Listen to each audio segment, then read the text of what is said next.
The White House just out with a new blistering response for Democrats after they released emails written by Jeffrey Epstein that reference President Trump.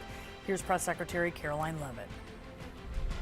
It is not a coincidence that the Democrats leaked these emails to the fake news this morning ahead of Republicans reopening the government. Why are White House officials then meeting with Representative Boebert in an effort to try and get her to not sign this petition calling for the release of the files? Doesn't it show transparency that members of the Trump administration are willing to brief members of Congress whenever they please? Doesn't that show our level of transparency?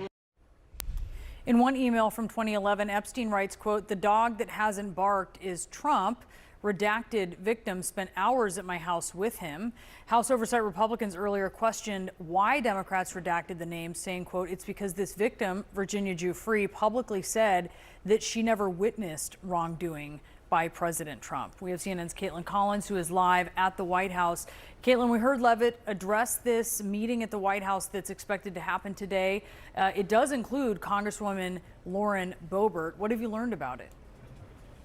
Yeah, Brianna, two things stood out to me from that briefing. Obviously, Caroline Leavitt was saying that they believe these emails prove that President Trump did nothing wrong. Obviously, he's being accused of any wrongdoing. We made that clear in our reporting this email. They just shed new light on Jeffrey Epstein mentioning Donald Trump multiple times in private correspondence over the span of about 15 years.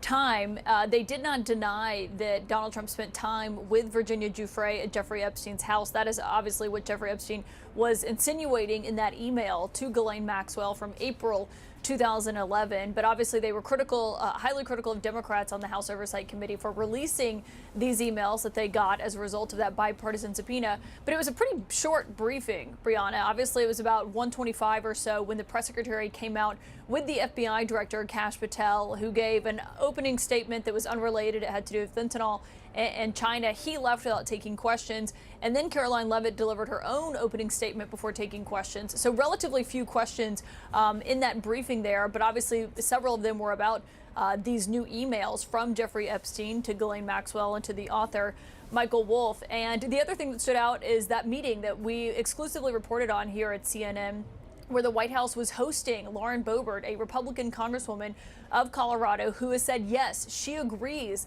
that the White House and the administration should have to release all of their files related to Jeffrey Epstein that are inside the Justice Department. They described it kind of as a routine briefing, as you heard her saying there, about transparency, that when members of Congress want to be briefed, that they should be briefed.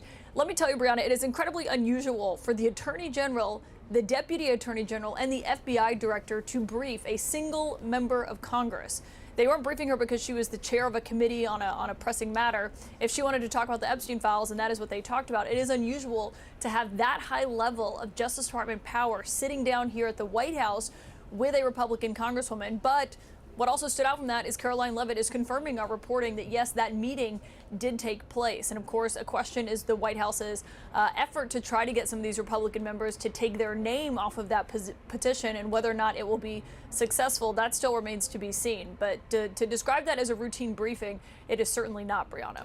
Yeah, and as you are certainly aware, because you've reported so many times on meetings, it's not unusual for when the president wants something from someone to have them to the White House for a meeting. So it's really interesting to see. That's something that certainly raises questions. Caitlin, thank you so much. Really, really appreciate it. Boris? Let's get some perspective now from Dave Ehrenberg, a former state attorney for Palm Beach County, Florida. Dave has known Attorney General Pam Bondi for many years. He worked as her drug czar in the Florida Attorney General's office. Dave, thank you so much for being with us. Generally, I wonder what you make of the correspondence that we're seeing between Epstein and his associates. Boris, good to be with you. I think it's bad for three people in particular. First, Donald Trump, because this is a story that won't end. It's not going to end until the files are released. It's a drip, drip, drip. And there's no indication that President Trump did anything illegal, but his association with Epstein is what it is, and he needs to get in front of this story instead of letting this define him, because he's sitting back and there's just a constant drip of information that makes him look bad and makes his supporters wonder what's going on. And that demand for the release of the files ain't stopping anytime soon. It's just going to increase the clamor for those files to be released.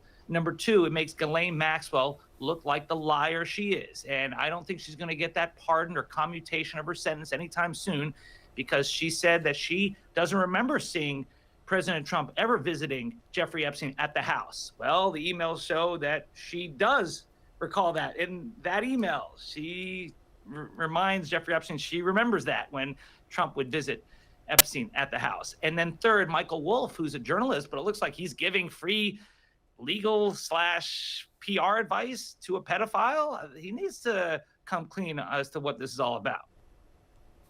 There's one email in particular that we don't have context for, in which Epstein mentions Trump. He refers to him as the dog that hasn't barked.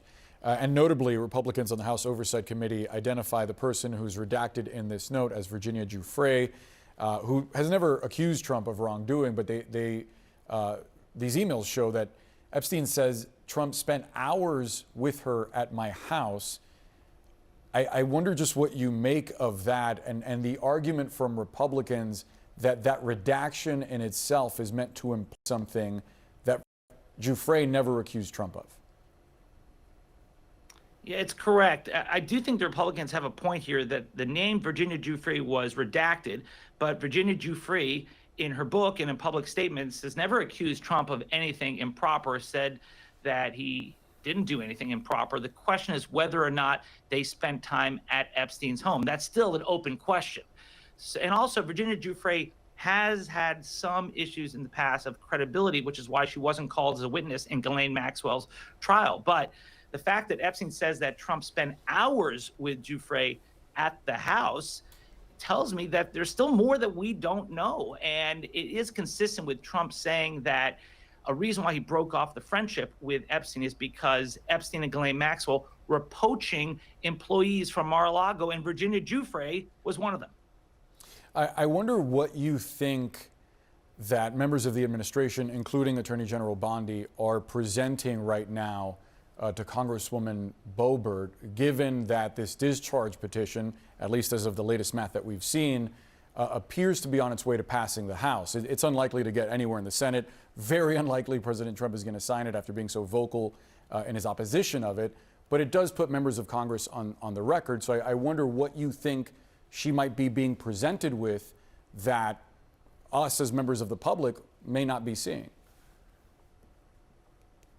I'm not sure. I think it perhaps is just some information on what's in the files that have been kept from the public, perhaps giving her an insider's view because she is a swing vote there and they don't want this stuff to be released, which is a shame because when you have Kash Patel and Dan Bongino, who were campaigning for it to be released for many months, saying that there's an Epstein list and we need transparency. And then when they get to be in charge of the FBI, they're saying nothing to see here. So you have the base clamoring for the release, and Boebert is known as a MAGA stalwart, and perhaps they think that she was about to join Marjorie Taylor Greene to release the files. So they're trying to placate her, perhaps by showing, hey, there's nothing to see here, no need to release it. But Boris, I don't know if the Senate is going to resist the release of the file after all this stuff is coming out. I mean, there's going to be more and more pressure every day to release these files because this issue is never going to go away until they are given to the public. Yeah, we'll see how the Senate ultimately handles it. That is, if it winds up passing the House. We'll see how Representative Boebert reacts after this briefing. Dave Ehrenberg, thanks so much for the time. The revenge president. Donald Trump's second run in the White House isn't about policy anymore. It's about payback. Every decision feels personal. The tariffs on India aren't really about oil. They're about dominance. The insults towards Colombia's president aren't about drugs. They're about humiliation. The threat to send troops into U.S. cities isn't a show of control. It's the performance of a man trying to prove he still owns fear. Trump has turned the presidency into a revenge tour, settling old scores with the world and using government like a weapon of emotion. When Trump feels cornered, he doesn't negotiate, he strikes. His politics have always run on the fuel of resentment towards critics, towards institutions, toward anyone who ever made him look weak. That's why this phase of his rule feels darker. It's powered not by ambition, but by grievance. He sees betrayal everywhere, from allies who didn't clap loud enough to judges who ruled against him. Each new target gives him a headline, and each act of retribution gives his followers the satisfaction of seeing someone punished. For them, it's justice. For him, it's survival. This week's moves fit that pattern perfectly. India gets slammed with tariffs because it didn't obey. Colombia gets insulted because it dared to answer back. The U.S. cities are threatened because some governors refused to bow. What ties them all together is not ideology, but impulse. The reflex of a man who believes politics is just another season of revenge TV. The danger is that revenge always demands escalation. Once you start punishing enemies, you have to keep finding new ones. Trump's circle grows smaller, his tone harsher, his vision narrower. Even allies begin to hesitate, unsure when the loyalty test will come for them. That's how isolation begins, not with diplomacy failing, but with trust evaporating. Trump once promised to drain the swamp. Instead, he drowned the country in his grudges. Every tweet, every threat, every tariff is just another echo of the same message. You hurt me, now I'll hurt you. That's not policy, that's pathology. And the longer it continues, the more America looks like a man chasing ghosts of the past instead of building a future.